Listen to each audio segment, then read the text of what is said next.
कि transmission of heat 3 तरीके हैं फ्लो होने का।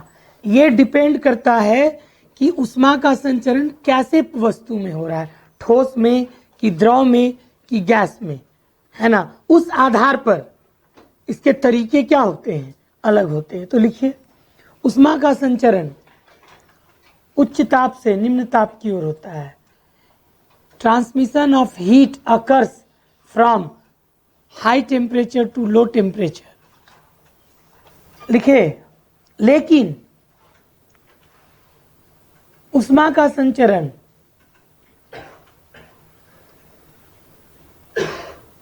पदार्थ की प्रकृति पर भी निर्भर करता है, बट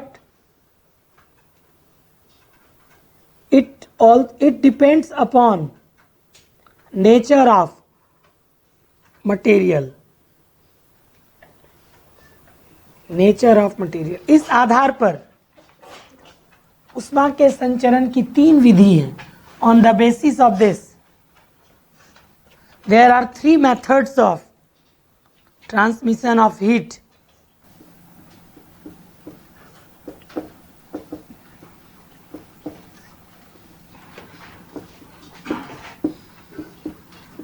चालन, संवहन और इसको बोलते हैं ट्रांसमिशन ऑफ हीट, इसको बोलते हैं कंडक्शन, इसको क्या बोलते हैं कन्वेक्शन, और इसको रेडिएशन। चलिए लिखिए,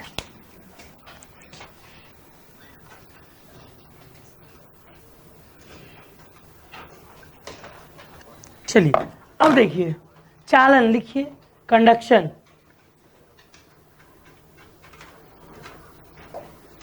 इसमें उष्मा का, देखिए उष्मा का संचरण, जैसे कोई वस्तु है, यहाँ पर इसके एक एंड पर इसको हम हीट किए, इसमें बहुत सारे पार्टिकल हैं, इसमें एक पार्टिकल हीट को लेता है ना, और उसको बिना अपने पोजीशन को बदले हुए वो दूसरे को देता है। मतलब ये वाइब्रेट करता है ना, वाइब्रेट करके इसको ट्रांसफर करता है और फिर से अपने पोजीशन पे, मतलब बिना पोजीशन बदले हुए हीट को एक जगह से दूसरे जगह तक ट्रांसमिट करे।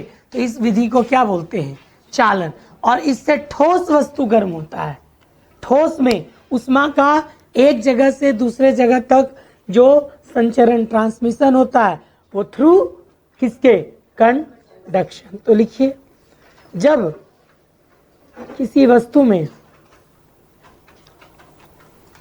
उष्मा का संचरण एक अणु से दूसरे अणु तक, एक अणु से दूसरे अणु तक बिना स्थान बदले हुए, सॉरी अणुओं के लिख लीजिए, अणुओं के बिना स्थान बदले हुए, अणुओं के बिना स्थान बदले हुए होता है, तो इस विधि को चालन कहा जाता है। When transmission of heat from one particle to other, one molecule to other molecule of body, when transmission of heat from one molecule to other molecule of body occurs without movement of molecules, without movement of molecules, known as conduction, known as क्या, उसको हम लोग क्या बोलते हैं।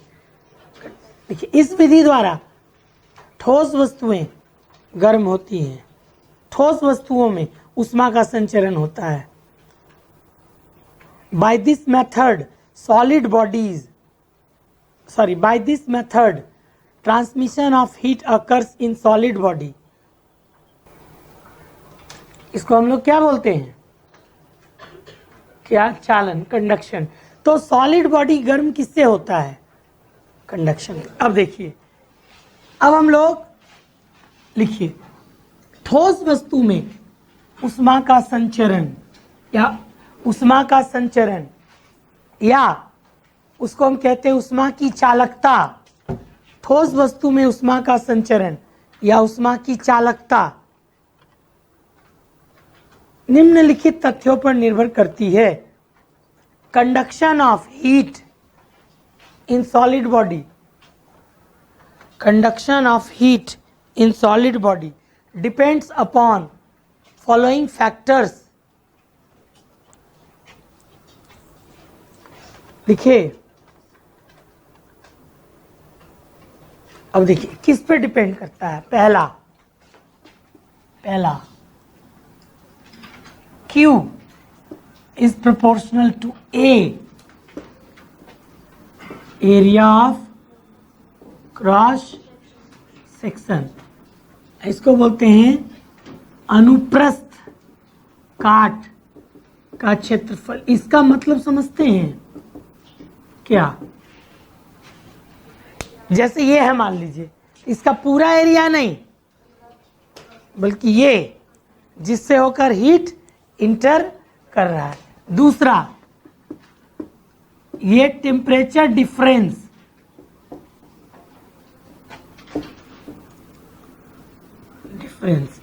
Between two ends of body.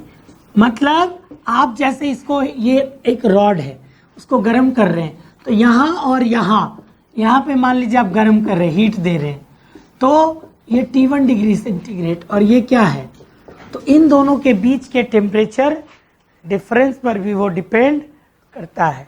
और तीसरा 1/d thickness, मतलब वस्तु की मोटाई। ये तीन चीज पे निर्भर करता है। ठीक है, क्या क्या हो गया?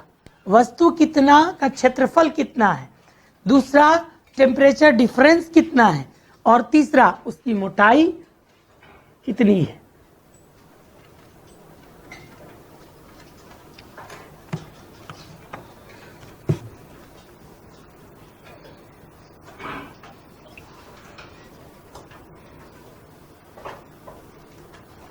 लिखिए जल्दी।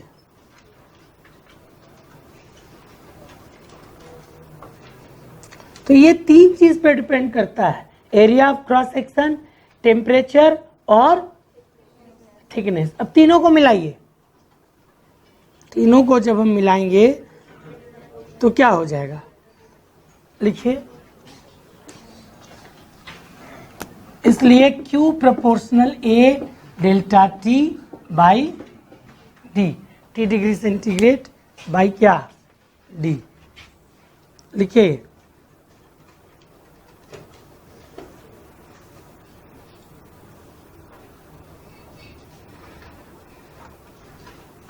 आगे लिखिए।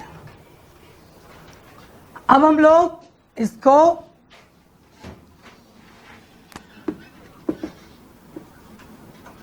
एक है ना, ईटा A delta T by D, जहां इसको क्या बोलते हैं? कोएफिशिएंट ऑफ थर्मल, है ना, उष्मा चालकता स्थिरांक, है ना, कोएफिशिएंट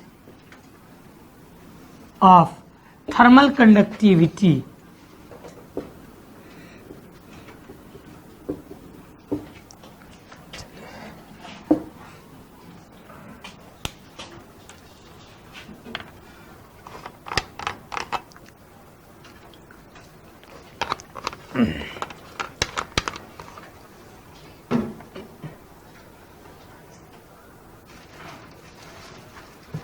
लिखे, तो ये थर्मल कंडक्टिविटी का फार्मूला क्या होगा? और ये हो जाएगा आपका Q D A delta T। लिखिए,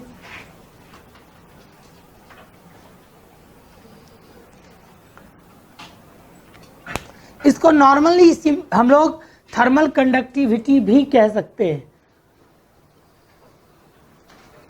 लिखे, अब लिखिए इसका सीजीएस यूनिट। सीजीएस यूनिट क्या हो जाएगा? हीट का क्या होता है? कैलोरी। सीजीएस में कैलोरी, और डी थिकनेस है तो क्या होगा? सेंटीमीटर। एरिया सेंटीमीटर स्क्वायर, और टेम्परेचर को सेल्सियस, है ना। इंग्लिश में लिखिए तो क्या हो जाएगा? ऊपर कैलोरी, ये कटेगा ना, पर सेंटीमीटर पर सेल्सियस, समझे? या कैलोरी सेंटीमीटर -1 सेल्सियस -1। लिख लीजिए इसको।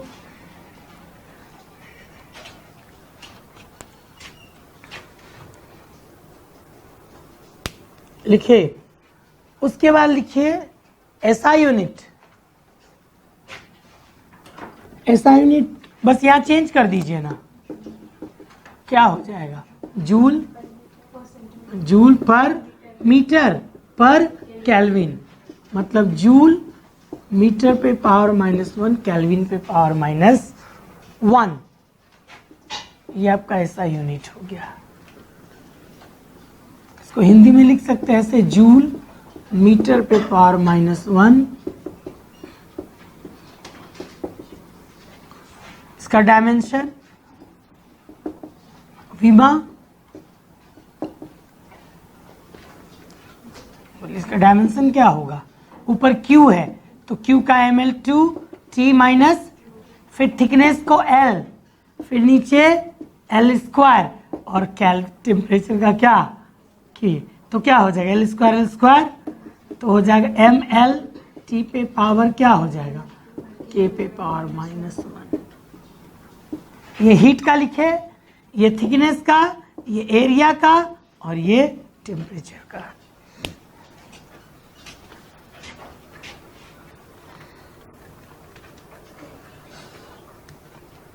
एक चीज और छूट गया,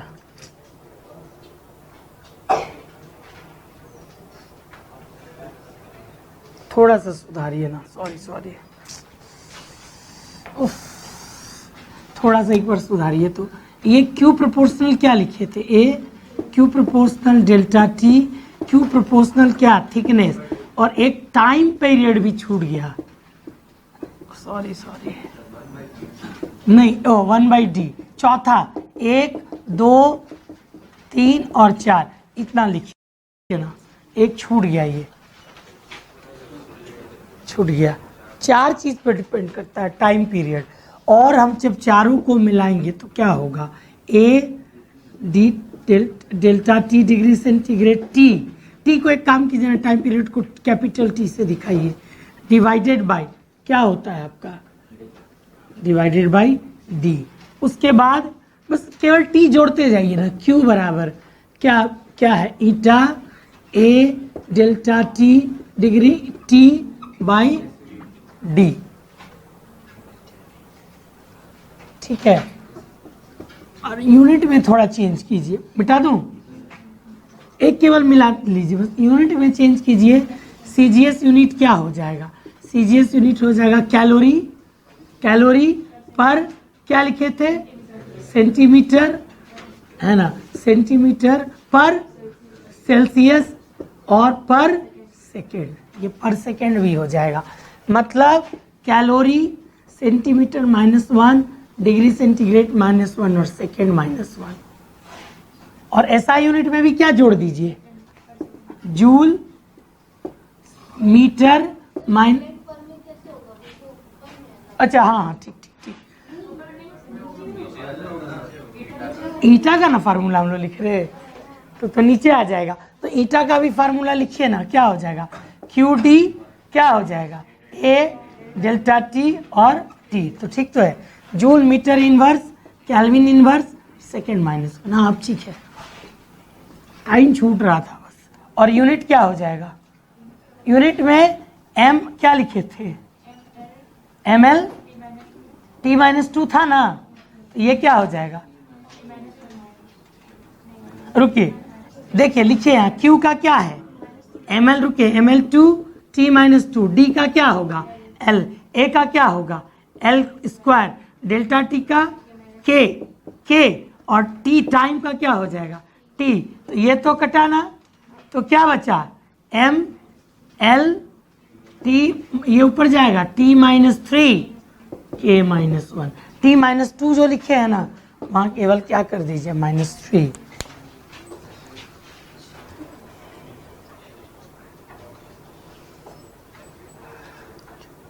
मेरे को लगा हम टी लिखवा दिए और लिखवाए थे नहीं। हाँ हाँ नहीं, सेकेंड ही रहता है, सीजीएस भी सेकेंड और एसआई यूनिट भी क्या होता है, टाइम ही एक ऐसा है जिसका यूनिट बदलता नहीं है, समझे। और सीजीएस में भी सेकेंड और एसआई में भी सेकेंड, वो फंडामेंटल यूनिट है। चलिए अब सही हुआ। चलिए अब देखिए, लिख लिए। अब इसका हम लोग डेली लाइफ में क्या यूज है, ये जो हम ये रिलेशन देख रहे हैं क्या यूज है और कहाँ हम लोग यूज करते हैं इसको, देखिए समझिए। अब समझिए ध्यान से आप लोग, कभी आप लोग घर में सब्जी बनाने वाला जो क्या उसको बोलते हैं जिसे चलाते हैं, छोलनी, कलछुल, वो सब बनाते हैं, डब्बू, तो उसके पीछे वाला कभी देखे हैं कैसा बना होता है, मोटा और चपटा। तो मोटा बनाने का कारण क्या है, क्योंकि जितना मोटा होगा थिकनेस उसमें हीट का कंडक्शन कम होगा, और चपटा क्योंकि एरिया ऑफ क्रॉस चपटा होगा तो एरिया ऑफ क्रॉस सेक्शन कम होगा, तो हीट का कंडक्शन भी कम होगा, इसलिए गर्म नहीं होता है, समझ रहे हैं ना। क्योंकि आप जब चला रहे हैं सब्जी तो या खाना पका रहे हैं तो हीट वहां मिलेगा ना उसको, तो हीट का कंडक्शन ठोस में बहुत तेजी से होता है, तो लास्ट तक होगा तो वो गर्म हो जाएगा। इसीलिए हीट के कंडक्शन को कम करने के लिए, है ना, जो कलछुल या छुलनी है या डब्बू जो भी बोलते हैं उसको क्या बनाया जाता है, मोटा और चपटा, मोटा और गोल नहीं, चपटा। मोटा बनाने का कारण क्योंकि जितना मोटा होगा उसका कंडक्शन कम होगा, और चपटा बनाने का कारण एरिया ऑफ क्रॉस सेक्शन जितना कम होगा उसका हीट भी उतना कंडक्शन कम होगा। और चाय की केतली में भी देखिएगा पकड़ने वाला को मोटा और चपटा, जहां पकड़ते हैं वहां मोटा और चपटा होता है, क्यों, ताकि हीट का कंडक्शन कम हो। तो चाय का केतली करके लिख लीजिए, डब्बू उब्बू तो पूछता नहीं है वैसे, लेकिन जनरल लाइफ में देख लीजिए, लिखिए इसका उदाहरण, examples. The handle of kettle of tea is made thick and flatten, thick and flatten. देखिए चाय की केतली को पकड़ने वाला हत्था मोटा और पतला बनाया जाता है,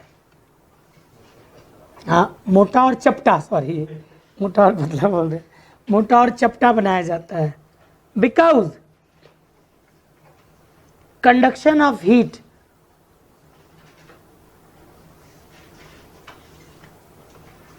डिपेंड्स ऑन, ऐसे लिखिए, conduction of heat is directly proportional to area of cross section, क्योंकि उष्मा की चालकता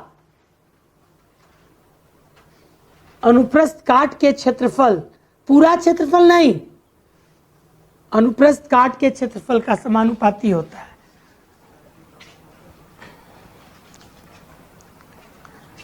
समानुपाती होता है, because conduction of thermal conductive, क्या लिखे, conduction of heat is directly proportional to क्या, area of cross section and inversely proportional to thickness, और मोटाई का व्युत्क्रमानुपाती होता है।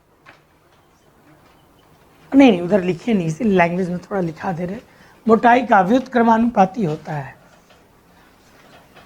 अतः ठोस वस्तु जितना पतला हो, जितना क्या होगा, चपटा होगा, जितना चपटा होगा और जितना मोटा होगा उसमें ऊष्मा की चालकता कम होगी। 10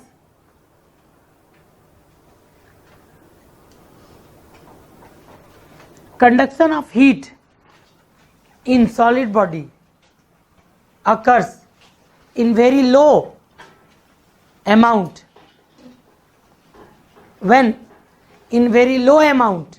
when it is thick and flattened.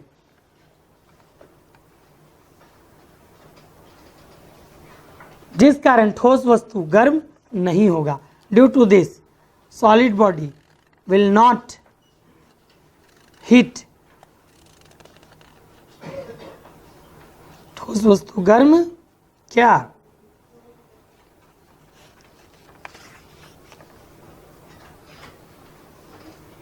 और एग्जाम्पल बोलिए चालकता का।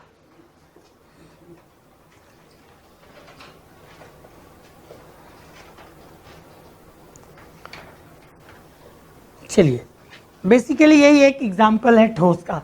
अब देखिए ऊष्मा की चालकता लिखिए। ऊष्मीय चालकता के आधार पर ठोस वस्तु को 3 भाग में बांटते हैं। देखिए ऊष्मीय चालकता के आधार पर ठोस वस्तु को 3 भागों में बांटा जाता है।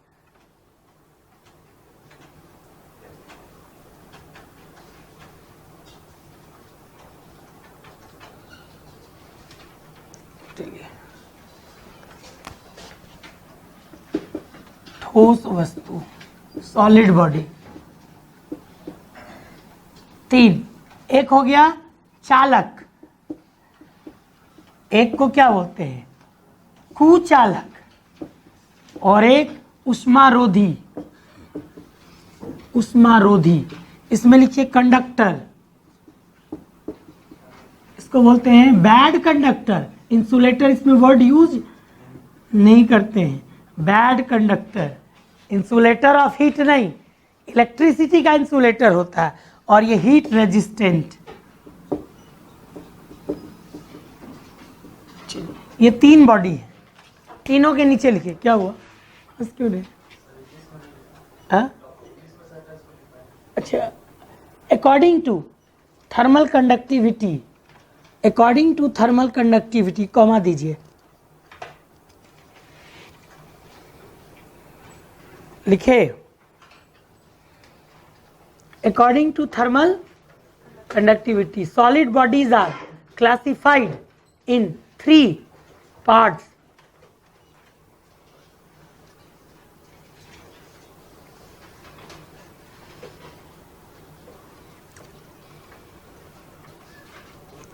लिखिए इन 3 पार्ट्स। लिखिए उसी के नीचे लिखिए चालक, जिससे होकर ऊष्मा का संचरण चालन। लिखिए जिससे होकर ऊष्मा का चालन आसानी से होता है उसे चालक कहा जाता है।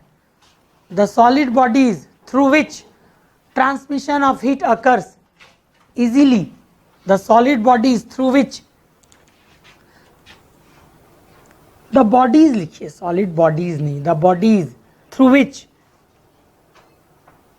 Conduction of heat occurs easily known as conductor. जैसे सभी धातु ऑल मेटल्स, सभी धातु ह्यूमन बॉडी मनुष्य का शरीर,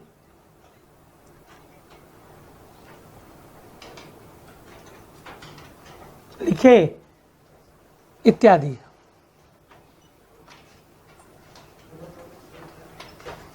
अगला लिखिए कुचालक।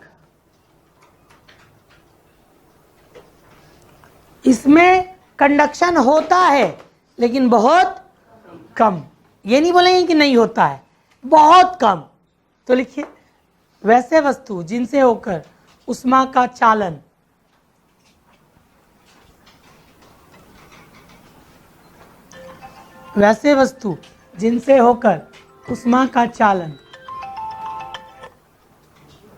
ऊष्मा का चालन लिखे सरलता से नहीं होता है।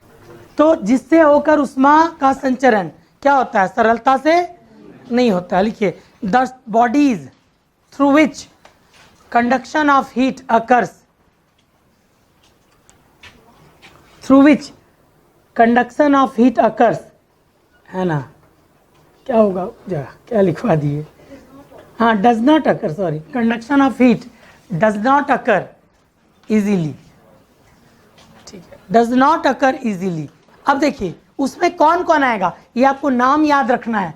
सबसे पहले तो एयर, लिखिए वायु, वायु एक बैड कंडक्टर है, ठीक है ना, उससे होकर हीट का फ्लो बहुत होता है, बहुत कम और बहुत कठिनाई से, इसलिए वायु। बादल, लिखिए एयर, क्लाउड, कांच, कांच, सिलिका, सिलिका मतलब बालू, लकड़ी, लकड़ी, ये क्वेश्चन आया हुआ है इसीलिए हम बता रहे हैं। Rubber, rubber,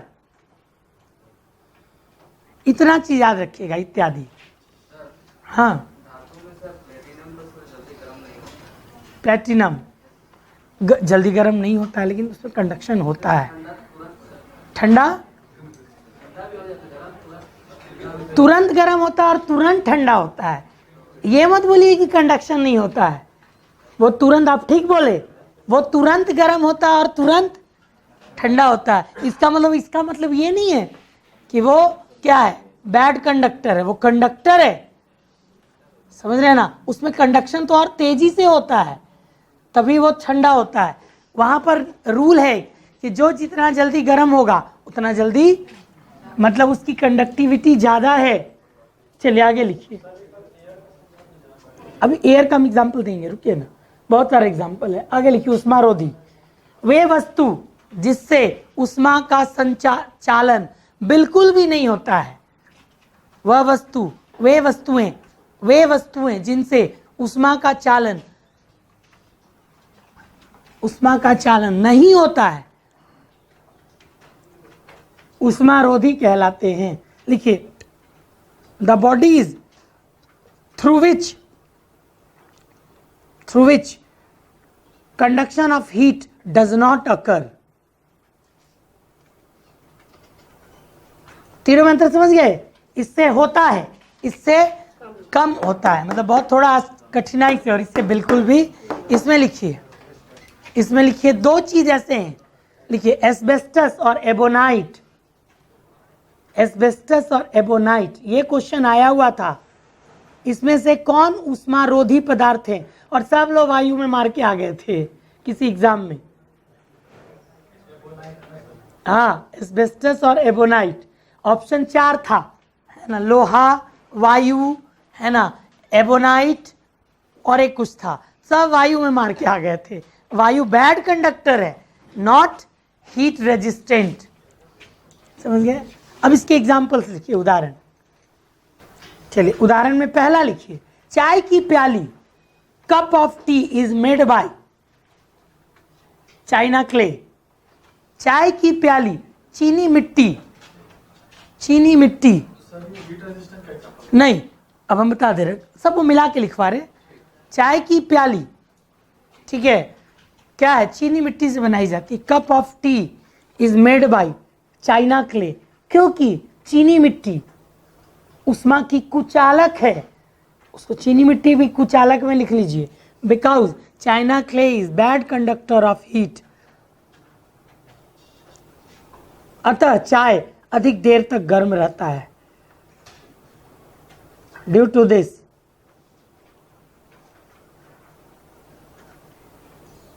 T remains hot for some time, for some time नहीं, sorry, for long time, some time लिख रहे, फॉर लॉन्ग टाइम। कब आप उसी के जगह ग्लास में पीजिए तो जल्दी ठंडा हो जाता है कि नहीं? जबकि हम लोग प्याली में, चीनी मिट्टी का प्याली, इसलिए कप को क्या चीज से बनाया जाता है। अगला लिखिए, चाय की केतली का हत्था, आजकल क्या होता है, चाय की केतली का हत्था जो है एबोनाइट से बनाया जाता है है ना। एक तो चपटा बनाइए और मोटा बनाइए, उससे उससे अच्छा है उसमें क्या बनाइए, एबो। तो लिखिए चाय की केतली का हत्था एबोनाइट से बनाया जाता है। The handle of kettle of tea is made by ebonite, क्योंकि एबोनाइट क्या है, उष्मा रोधी पदार्थ है। Because ebonite is heat resistant substance.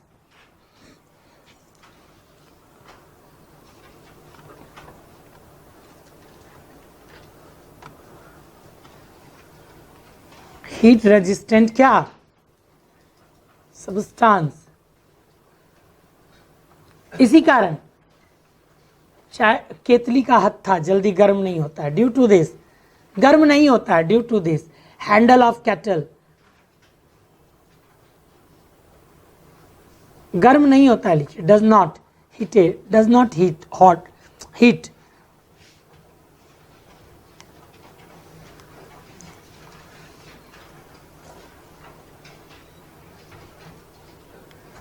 चलिए हम लोग जाड़े में, सुनिए, जाड़े में रुई से बना हुआ रजाई ओढ़ते हैं और वो हमारे शरीर को क्या करता है, गर्म। क्यों? लिखिए, देखिए रुई में क्या होता है, बहुत सारा गैप होता है। क्योंकि रुई तो रेशा है, फाइबर है, उस गैप में क्या भर जाता है, वायु। क्या भर जाता है, और वायु क्या है, बैड कंडक्टर ऑफ हीट। वो ना तो बाहर से आने देता है, ना अंदर वाले हीट को बाहर, माने बाहर से वो ठंडा, मतलब ठंडक को अंदर नहीं आने देता है, और अंदर के गर्मी को भी बाहर जाने, इसीलिए क्या है, हमारा शरीर गर्म रहता है। या आप कभी मान लीजिए रजाई नहीं है, कंबल से काम चला रहे या चादर से काम चला रहे, तो दो चादर को मिला दीजिए, है ना, एक साथ, और ओढ़ लीजिए। देखिए वो रजाई से भी ज्यादा गर्मी देगा, एकदम देता है ना। क्यों?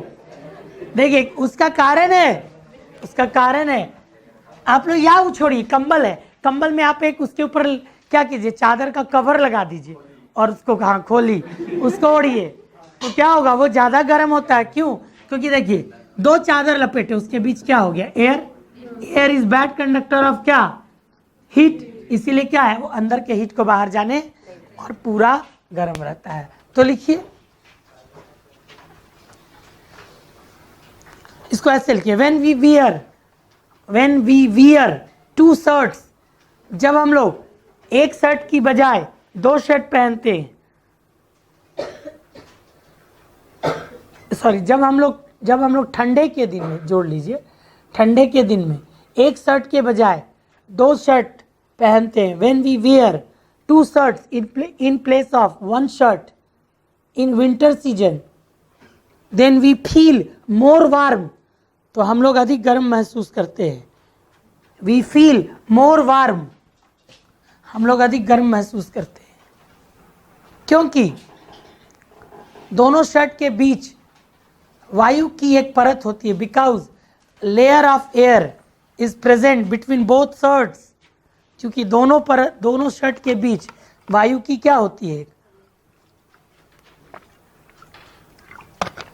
वायु की एक परत होती है, और वायु उष्मा का कुचालक है, and air is bad conductor of heat.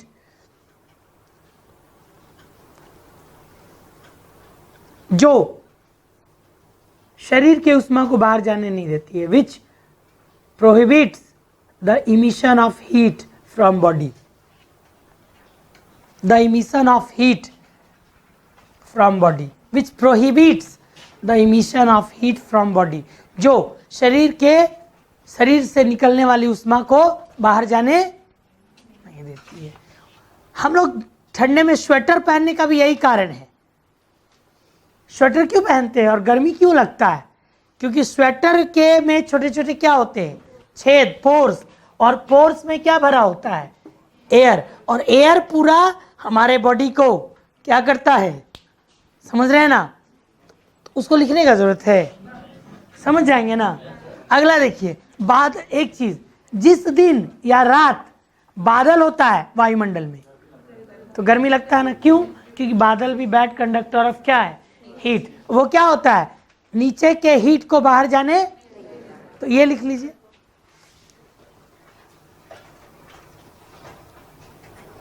ये जब आसमान में बादल छाया होता है, when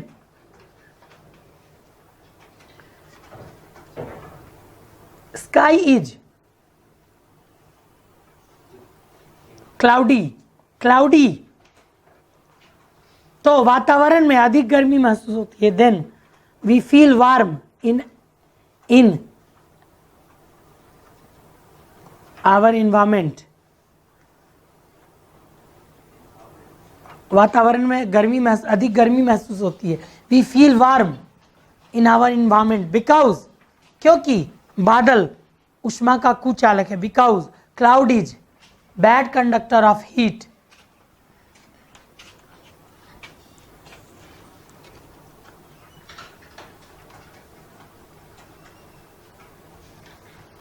Cloud is bad conductor of heat. So it prohibits the emission of heat from our environment. अतः यह हमारे वातावरण से उष्मा को बाहर जाने से रोकता है। It prohibits the emission of heat from our environment. Asbestos, वो एस्बेस्टस कहाँ यूज किया जाता है? गलत। एस्बेस्टस अधातु है। क्या बात कर रहे हैं आप लोग, है ना? ये एस्बेस्टस नहीं, एस्बेस्टस एक अधातु है, नॉन मेटल है। क्या? फायर, हाँ बिल्कुल। तो वो याद रखिएगा, हम बता दे रहे हैं। वो एस्बेस्टस, ये तो सीमेंट से बनता है। सीमेंट, समझ रहे हैं ना? जूट के ऊपर सीमेंट को डाल के उसको फ्रेम में बिठा दिया जाता है, ठीक है ना? तो ये तो बहुत गर्म होता है, नहीं होता है कि नहीं? तो फिर इसलिए वो मत याद रखिएगा एस्बेस्टस। चलिए, तो ये सारे एग्जाम्पल्स हो गए आपके किसके? ये उष्मा का चालन का। अब अगला लिखिए, संवहन।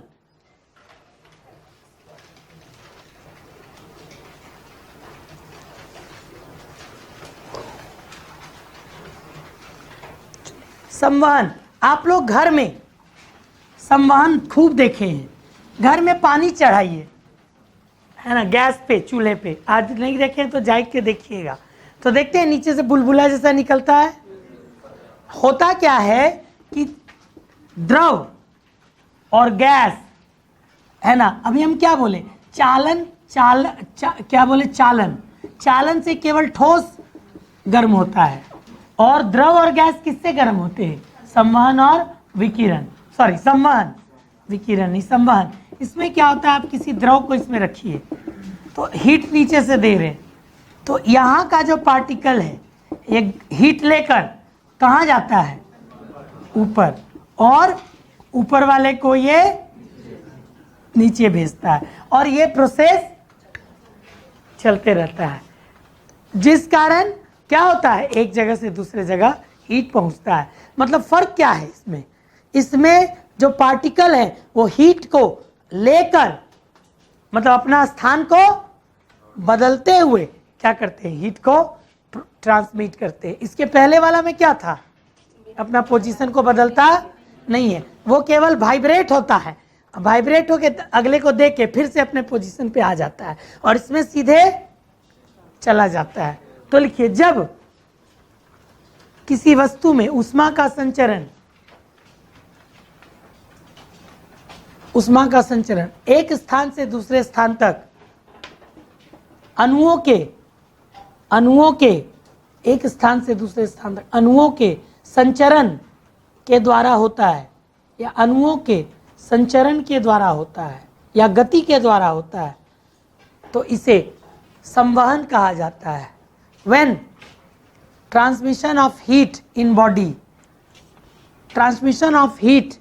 body from one place to another place occurs from one place to another place occurs with movement of their particles or molecules, एक ही बात है, molecules, then it is known as convection. It is known as क्या? Convection. अब देखिए, अब हम आपसे एक सवाल करते हैं कि जब आप पानी को गर्म करते हैं तो पानी को गर्म करते हैं नीचे से, तो कहाँ का ताप, कहाँ ज्यादा गर्म पानी होगा? ऊपर, ऊपर अधिक गर्म होगा, ऊपर वाला लेयर गर्म और नीचे वाला ठंडा। ये कभी नहीं बोलिएगा कि ये वाला गर्म होगा और वो ठंडा। क्यों? क्योंकि हमें तुरंत बताए कि नीचे का जो पार्टिकल है वो हीट को लेके और कम हीट वाले को तो हमेशा ऊपर गर्म होगा। इसीलिए जब पानी को आप, ये क्वेश्चन पूछ सकता है, जब पानी को किसी बर्तन में रखकर गर्म करते हैं तो वो किधर से गर्म होता है? नीचे से ऊपर कि ऊपर से नीचे? ऊपर से नीचे, क्योंकि गर्म होकर सब ऊपर की ओर शिफ्ट हो जाता है। या बोल देगा कि एक बर्तन में पानी लेकर गर्म किया जाता है, नीचे से गर्म किया जाता है ना? तो किस जगह का तापमान अधिक होगा, ऊपर का कि नीचे का? और नीचे कम तापमान होगा, है ना? आप लोग प्रैक्टिकल करके भी देख सकते हैं। क्या बोल रहे हैं?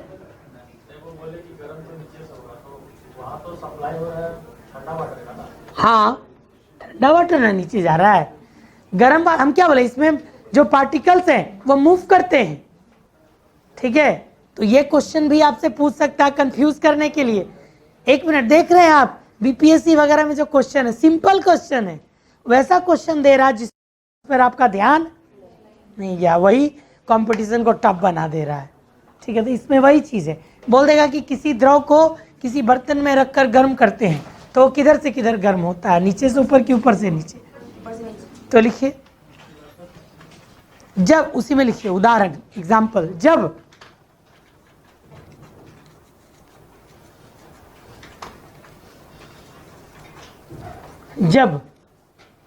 या उदाहरण में लिखिए, पहले एक लाइन ये लिख लीजिए, द्रव और गैस इसी विधि से गर्म होते हैं।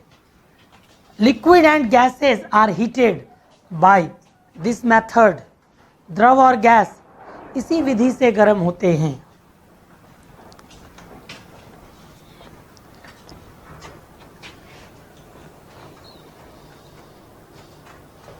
लिखिए, जब पानी को किसी बर्तन में लेकर गर्म किया जाता है, when water is heated in a vessel,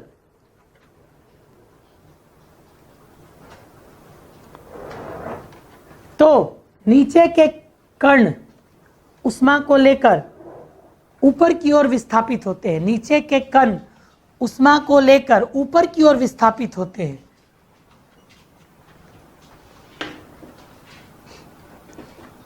Then particles of lower layer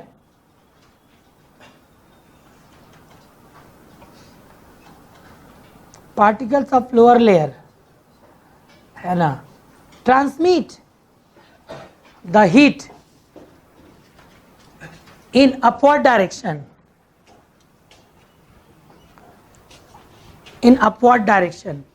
with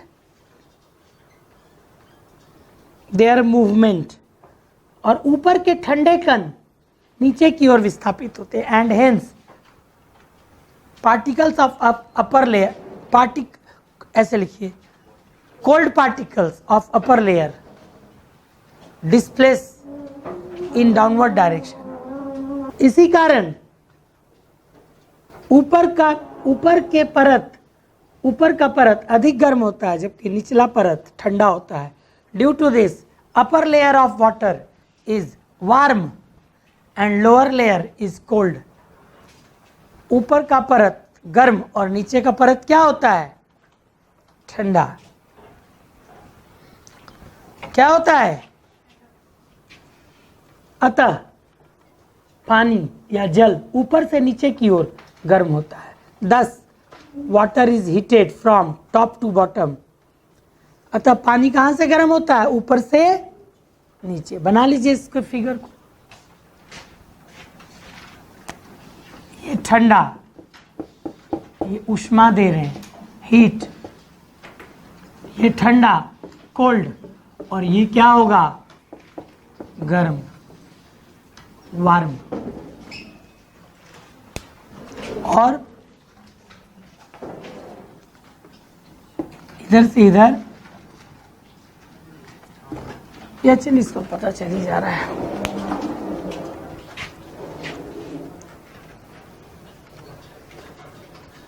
देखिए अब सुनिए, जब वायु इस विधि से गर्म होती है, वायु कैसे गर्म होती है? कैसे होती है? जब नीचे की वायु है ना, पार्थिव विकिरण, पृथ्वी के कोई भी चीज किससे गर्म होता है? टेरेस्ट्रियल, ओ नहीं, एक मिनट, विकिरण तो अगला ही में होगा, रुकिए एक मिनट, हम बता रहे, वायु में जब संवहन होता है, वायु भी संवहन की विधि से गर्म होता है। और इसमें क्या होता है? नीचे का वायु ऊपर और ऊपर का वायु नीचे, तो एक क्या बनाता है? संवहनीय धाराएं, जिसको हम लोग क्या बोलते हैं? Convectional current. तो लिखिए, वायु भी इस विधि से गर्म होता है। Air also heated by this method. लेकिन वायु क्या उष्मा का कुचालक है, बहुत कठिनाई से होता है। अब देखिए कठिनाई यही है कि जब संवहनीय धारा नहीं बनेगा वो गर्म नहीं होगा। अब लिखिए, जब गर्म वायु नीचे से ऊपर तथा ठंडी वायु ऊपर से नीचे, जब गर्म वायु नीचे से ऊपर तथा ठंडी वायु ऊपर से नीचे प्रवाहित होती है, तो संवहनीय धाराओं का निर्माण होता है। When warm air moves in upward direction। अच्छा, गर्म ऊपर क्यों मूव करती है? क्योंकि वो हल्की होती है। When warm air moves in upward direction, याद रखिएगा, गर्म वायु हमेशा ऊपर, and cold air moves in downward direction, then a current is produced known as convectional current। संवहनीय धाराएं उत्पन्न होती है। इन्हीं संवहनीय धाराओं के कारण, due to these convectional currents, स्थलीय समीर और समुद्री समीर का निर्माण होता है। इसके बारे में हम अभी बताते हैं। Due to these convectional currents,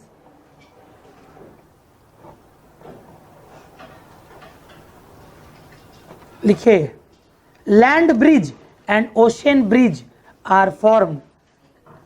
C bridge, land bridge and sea bridge are form. अब लैंड ब्रिज और सी ब्रिज कैसे उत्पन्न होता है? देखिए, आप लोग जानते होंगे, यहाँ पर ये लैंड है, या मान लीजिए ये इंडिया है, ये लैंड है, भूमि है, और ये क्या है? गर्मी के दिनों में, सुनिए, दिन के समय में, दिन गर्मी ने, दिन के समय में ये जो लैंड है वो गर्म हो जाता है, तो गर्म वायु क्या होती है? ऊपर जाती है। उसका स्थान लेने के लिए यहाँ की ठंडी वायु, ये गर्म, और ये कौन सी वायु इधर इंटर करती है, और इसको हम लोग क्या बोलते हैं? तो दिन के समय में कौन बहता है ना? समुद्री समीर, है ना, सी ब्रिज। क्लियर है? ये दिन की स्थिति है, मतलब दिन में तो ये हो गया। और यहां पर रात में देखिए, रात में कौन गर्म हो जाता है? जल अधिक गर्म, तो यहां से गर्म वायु ऊपर उठती है, और ये भूमि से फिर ठंडी वायु, तो यहां भी संवहनीय धारा उत्पन्न हुआ, तो इसको हम लोग क्या बोलते हैं? स्थलीय लैंड ब्रिज। तो ये दिन और ये रात, ये दिन में, इन डे और इन नाइट। चलिए लिख लीजिए, पहले लिख लीजिए ना, एक करके लिखा रहे हैं। दिन में लिखिए, दिन में स्थल भाग अधिक गर्म हो जाता है।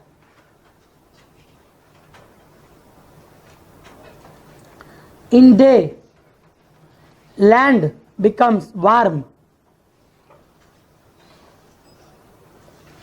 अतः वहां से गर्म वायु हल्की होकर ऊपर उठती है। Due to this warm air rises up, arises up, उसका स्थान लेने के लिए समुद्र की ओर से ठंडी वायु स्थल की ओर प्रवाहित होती है। To fulfil its place, cold air starts to flow, cold air starts to flow from sea to land. इसे समुद्री समीर कहा जाता है। This is known as sea breeze. इसे क्या कहा जाता है? तो ये किसके कारण उत्पन्न हो रहा है? संवहन के कारण। इसका कारण क्या है? संवहन।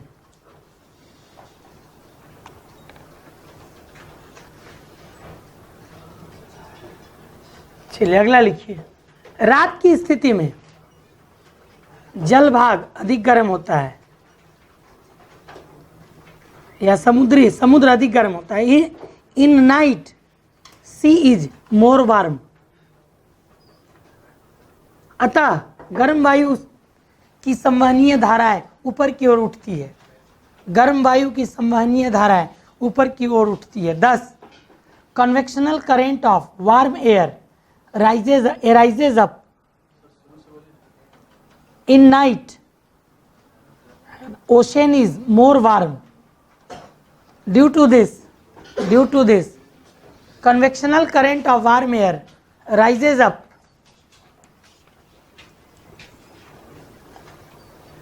to fulfill its place. Cold air flows from land to ocean. इसके स्थान को लेने हेतु, लिखे आप लोग, इसके स्थान को लेने हेतु स्थल भाग से, इसके स्थान को लेने हेतु स्थल भाग से ठंडी वायु का प्रवाह समुद्र की ओर होता है। स्थल से ठंडी वायु का प्रवाह समुद्र की ओर होता है। इसे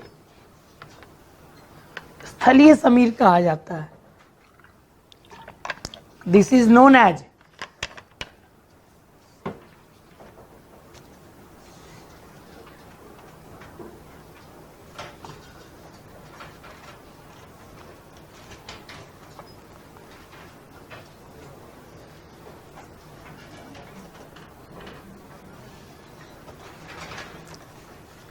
लिखे, which is known as land bridge.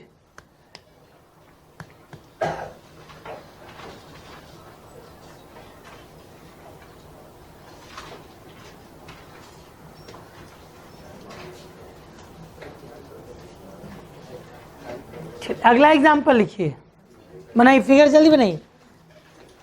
संवहन का अगला एग्जाम्पल, थर्ड।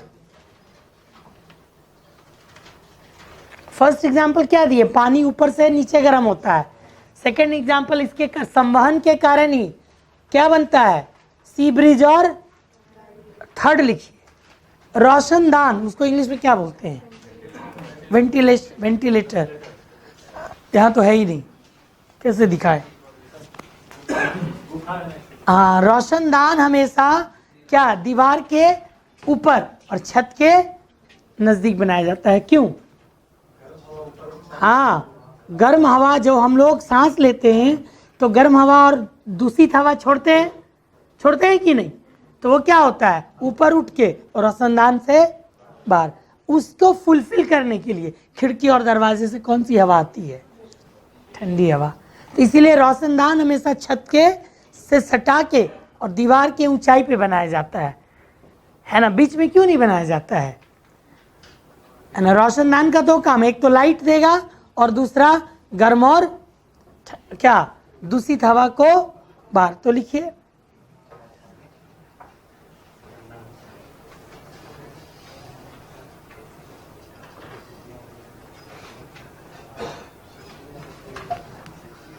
देखिए, घरों में कमरे के छत के नजदीक रोशनदान बनाए जाते हैं। Ventilators are made near roof of room या हॉल।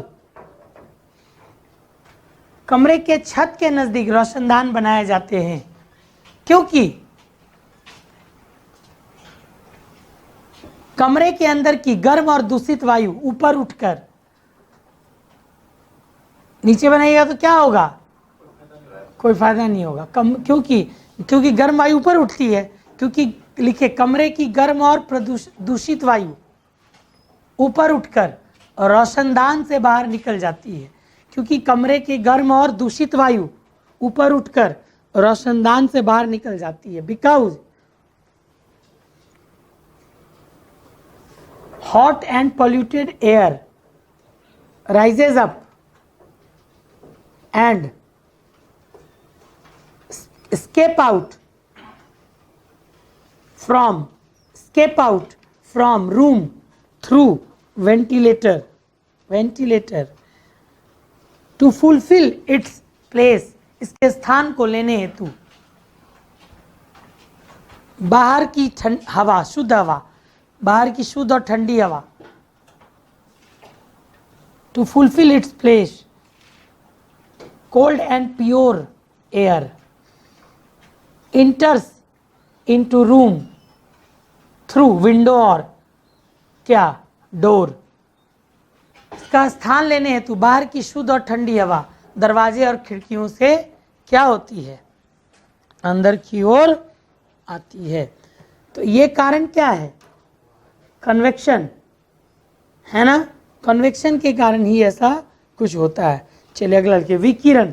वेरी वेरी इंपॉर्टेंट कीजिए विकिरण। हाँ, विकिरण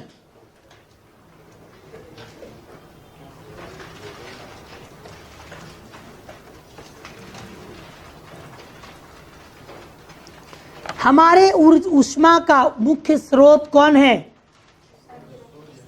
सूर्य। सूर्य ऊष्मा का मुख्य स्रोत है। अब देखिए, चालन और संवहन, चालन व संवहन के लिए माध्यम चाहिए, और वो माध्यम कौन है, ठोस, द्रव और क्या, गैस। ये तीन है ना। लेकिन कभी कभी ऊष्मा का संचरण जब बिना किसी माध्यम के होता हो तो उसको क्या बोलते हैं, विकिरण, रेडिएशन, क्या बोलते हैं। और ये किसके द्वारा होता है, माध्यम नहीं है तो क्या है, विद्युत चुंबकीय तरंग के द्वारा प्रोपागेट होता है। बिना किसी माध्यम का इलेक्ट्रोमैग्नेटिक इंडक्शन के द्वारा वो प्रोपागेट होता है, तो इसको क्या बोलते हैं, विकिरण। तो लिखिए पहले इसको, जब ऊष्मा का संचरण बिना किसी माध्यम के होता है तो इसे विकिरण कहा जाता है। When transmission of heat occurs without medium,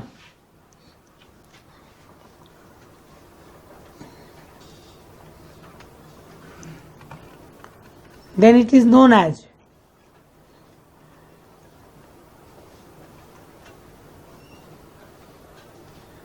radiation. क्या बोलते हैं इसको हम लोग, विकिरण। लिखिए, सूर्य से प्राप्त होने वाली ऊष्मा या सूर्य से प्राप्त होने वाली ऊष्मा का संचरण विकिरण के द्वारा ही होता है। The heat emitted from sun is transmitted by radiation। सूर्य से प्राप्त होने वाली ऊष्मा का संचरण किससे होता है, विकिरण से होता है। ठीक है, किससे होता है, लिखिए, यह संचरण मुख्य रूप से विद्युत चुंबकीय तरंगों के माध्यम से होता है। This transmission of heat occurs through electromagnetic induction.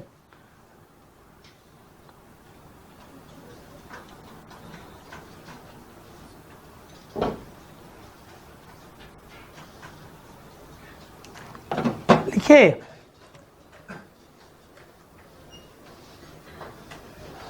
एक और चीज देखिए, एक और चीज हो जो हम बताएंगे वो देखिए। जैसे ये वस्तु है, समझ लीजिए ये सूर्य है, कोई वस्तु है मान लीजिए, सूर्य से जब उष्मा आ रही है, ठीक है ना, तो ये क्या है, ये किसके द्वारा है। अब इसके अंदर यदि हो रहा है उष्मा का संचरण, वो या तो चालन या किसके द्वारा होगा, संवहन। और ये जब छोड़ता है वो भी विकिरण के ही द्वारा होती है। क्या, विकिरण। इसको हम लोग बोलते हैं अवशोषण, एब्जॉर्प्शन, और इसको बोलते हैं उत्सर्जन, इमिशन ऑफ रेडिएशन। तो लिखिए इस प्रकार कोई भी वस्तु सूर्य से उष्मा विकिरण के द्वारा प्राप्त करता है। Thus, all bodies gain heat from sun. अतः सूर्य, कोई भी वस्तु सूर्य से उष्मा विकिरण के द्वारा ही प्राप्त करता है। Thus, all bodies gain heat from sun by radiation. इसे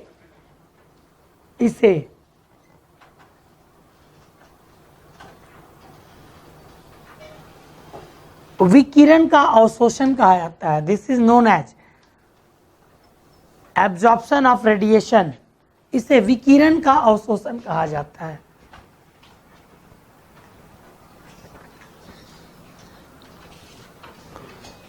देखिए, वस्तु से उष्मा का उत्सर्जन माने निकलना, वस्तु से, इसे विकिरण का अवशोषण कहा। This is known as radiation, sorry, absorption of radiation. वस्तु से उष्मा का उत्सर्जन भी विकिरण के द्वारा ही होता है।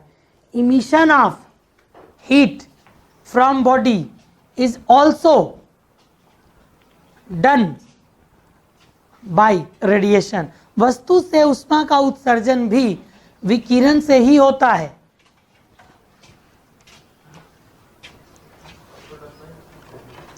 रेडिएशन, इसे विकिरण का उत्सर्जन कहा जाता है। This is known as emission of radiation.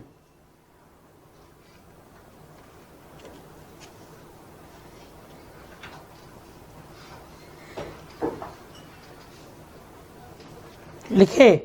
अब एक एक करके हम लोग पढ़ेंगे, दोनों समझ गए। अंदर भले चालन और क्या होता है ये समझे कि नहीं आप लोग, मतलब बाहर जो होता है वो क्या होता है, विकिरण। चाहे आप सूर्य से दीजिए या हीट दीजिए, दोनों चीज, मतलब लेता और देता किस विधि से है।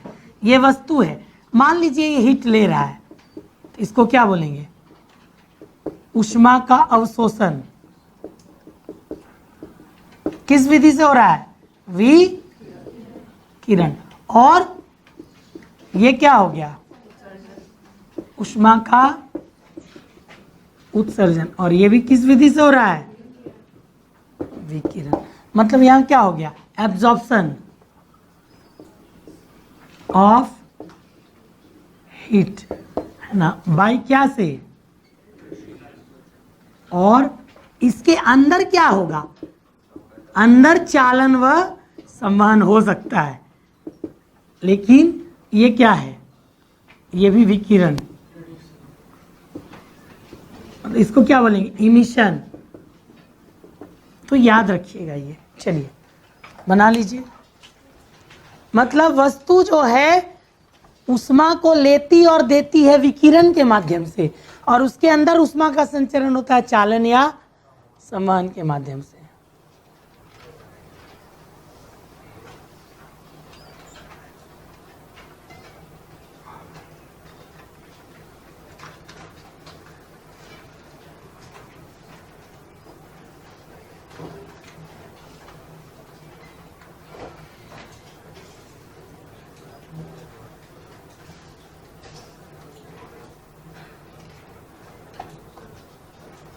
फिर अब लिखिए हेडिंग विकिरण का अवशोषण, एब्जॉर्प्शन ऑफ रेडिएशन, विकिरण का अवशोषण, एब्जॉर्प्शन ऑफ रेडिएशन। वस्तु विकिरण को जो अवशोषित करती है, मतलब ऊष्मा को जो अवशोषित करती है, किस माध्यम से? वो दो चीज पे निर्भर करता है, एक उसका तल की प्रकृति और दूसरा उसका रंग। तो लिखिए विकिरण का अवशोषण वस्तु के दो गुण पर निर्भर करता है। Absorption of radiation depends on two factors of body.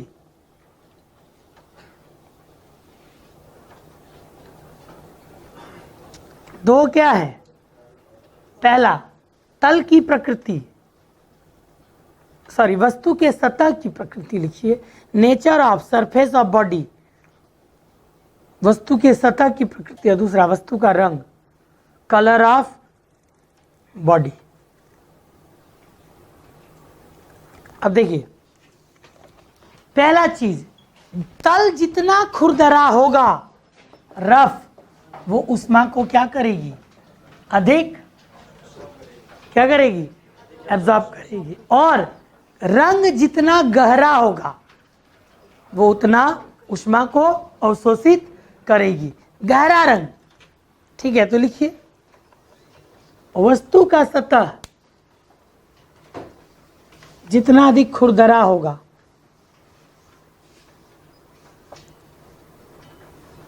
वह विकिरण के माध्यम से ऊष्मा को अधिक अवशोषित करती है, और विकिरण के माध्यम से ऊष्मा का अवशोषण अधिक करेगी। The body with rough surface absorbs the body with rough surface absorbs more heat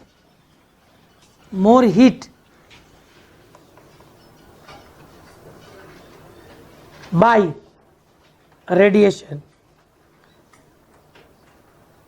इसी प्रकार जिस वस्तु का रंग अधिक गहरा या काला होता है, same as the body whose colour is more deep or black color also absorbs more heat by radiation। इसी प्रकार जिस वस्तु का रंग अधिक गहरा या काला होता है वह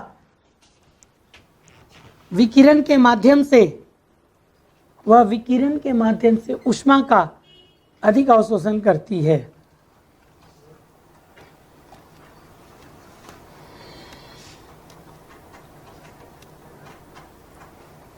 जैसे फॉर एग्जाम्पल लिखिए, उदाहरण में लिखिए, खाना बनाने वाले बर्तन या चाय की केतली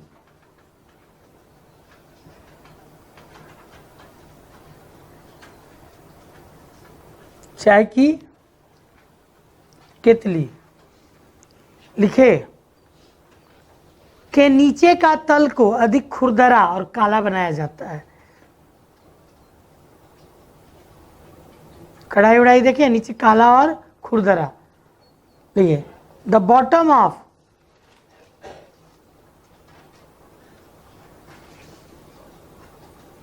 vessels for making food or kettle of tea is made rough and black। इसको क्या बनाया जाता है? खुरदरा और काला, है ना।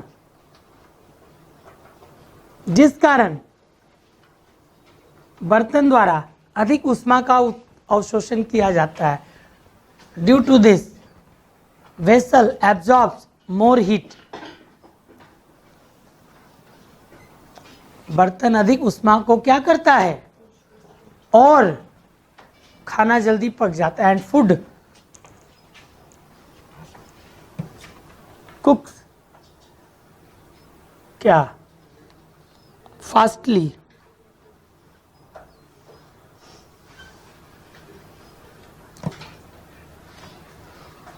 ठंडे के दिन में हम लोग धूप से बचने के लिए काला क्या करते हैं? गर्मी के दिन में काला कपड़ा नहीं पहना जाता है। क्यों? क्योंकि काला कपड़ा ज़्यादा एब्जॉर्ब करेगा ना, तो हमको क्या होगा? ज़्यादा गर्मी महसूस होगा। गर्मी के दिन में काला कपड़ा निकल के चले जाइए, लोग आपको देखेंगे नमूना जैसा, इसलिए मत पहनिएगा। नहीं, ऐसा होता है और बोलते हैं अरे काला कपड़ा पहन के चल रहा है गर्मी के दिन में, तो ऐसा होता है। ठंडे के दिन में क्या है? लोग काला कपड़ा पहनते हैं। क्यों?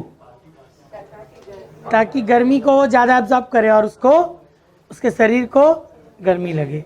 तो रंग पे भी डिपेंड करता है कि नहीं? तो लिखिए दूसरा एग्जाम्पल। क्या लिखिए? गर्मी के दिनों में काला कपड़ा नहीं पहना जाता है। In summer season we avoid black clothes, क्योंकि काला कपड़ा अधिक ऊष्मा को अवशोषित करता है। Because black cloth absorbs more heat, so we feel more warm. काला कपड़ा ऊष्मा को क्या करता है? जिस कारण अधिक गर्मी लगती है। लिखे? चलिए अब आगे लिखिए। अगला, ऊष्मा का उत्सर्जन,